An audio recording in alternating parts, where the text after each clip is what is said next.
I'm James Hohmann in the Politico newsroom with This Week in Politics. In these final days before Labor Day, it's still relatively quiet on the partisan politics front. But here in the newsroom, we are closely monitoring the situation in Syria. There's a palpable sense in Washington that military action could happen at any time. The administration has convinced itself that Bashar al-Assad crossed the red line that President Obama set when he used chemical weapons against his own people last week. UN inspectors were fired upon by snipers Monday in Damascus, and the situation is widely seen as rapidly deteriorating. And on Sunday, two prominent Republicans, John McCain and Lindsey Graham, called for decisive action to remove Assad.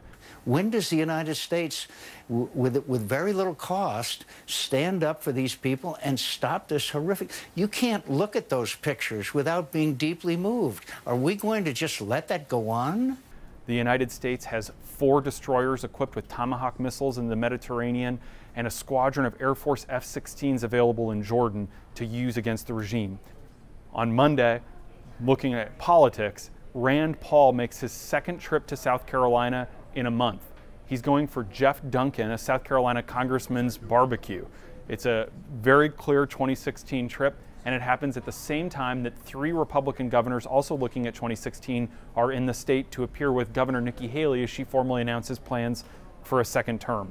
Then on Wednesday, President Obama will appear on the steps of the Lincoln Memorial on the 50th anniversary to the day of Martin Luther King's I Have a Dream speech. It's expected to be a much less partisan event than what we saw over the weekend.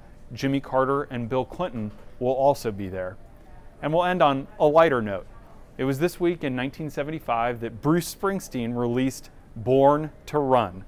It's become a part of almost every campaign rally, and Washington can't agree on very much, but elites in both parties love the boss's music. And I can't thank him enough for everything that he's done for this campaign. He is an American treasure. I've seen Bruce Springsteen play certainly more than a dozen times. A particular fan? Big fan. Have been since college. We've never missed a concert. You are might be the biggest Springsteen fan I know.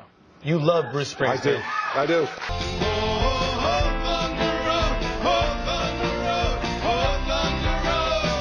In fact, New Jersey Governor Chris Christie says he's been to 132 Springsteen concerts. In the Politico newsroom with This Week in Politics, I'm James Hohmann.